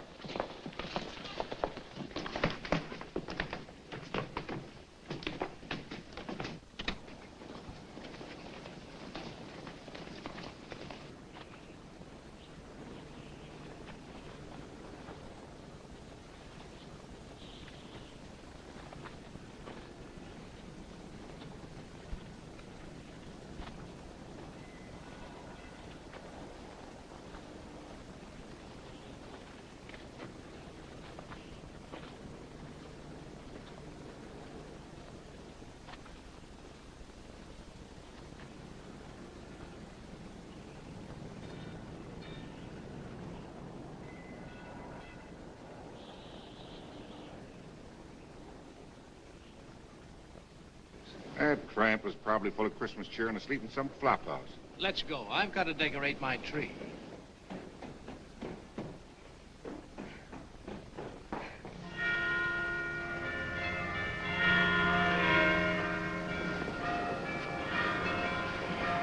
Well, I give up. I don't know what gave us the idea that we need attempt anything like this. I guess you're right. I'm afraid the joke's on us. Let's go. I hope nobody finds out we've been here.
I wouldn't do that if I were you, John.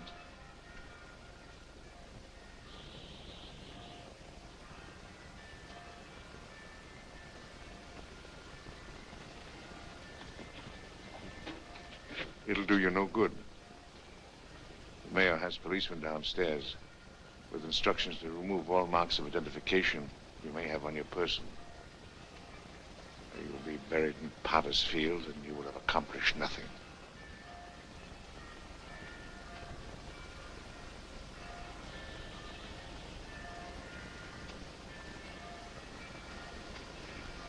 I've taken care of that. I've already mailed a copy of this letter to Mr. Connell. John, why don't you forget this foolishness? Stop right where you are, Mr. Norton, if you don't want to go overboard with me.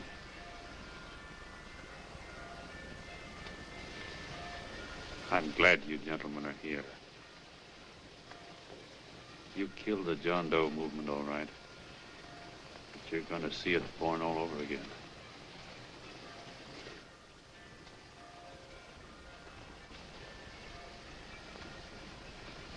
Now take a good look, Mr. Norton.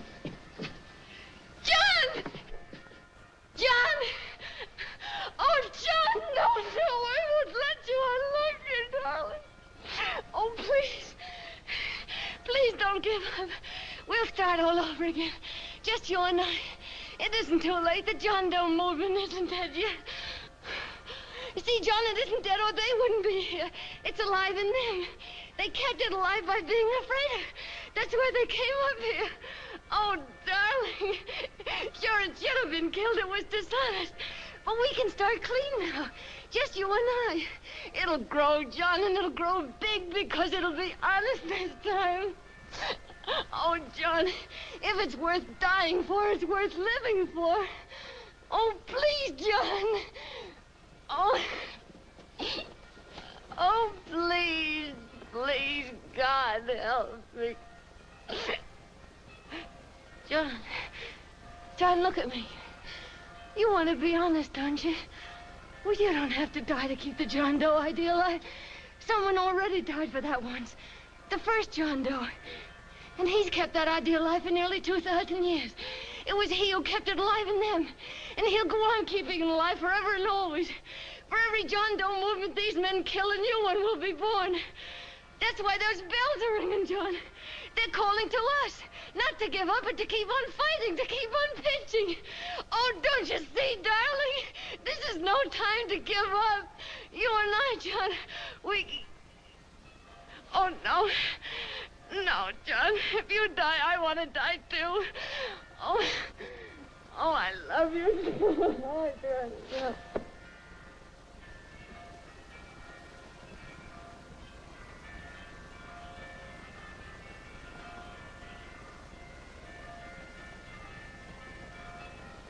Mr. Doe, you don't have to. We're with you, Mr. Doe. We just lost our heads and acted like a mob. What Bert's trying to say is that we need you, Mr. Doe. There were a lot of us that didn't believe what that man said. We were going to start up our John Doe Club again, whether we saw you or not, weren't we, Bert? And there were a lot of others that were going to do the same thing. Well, Mr. Sourpuss even got a letter from his cousin in Toledo. I got it right here, Mr. Doe. Only it'd be a lot easier with you. Please. Please come with us, Mr. Doe.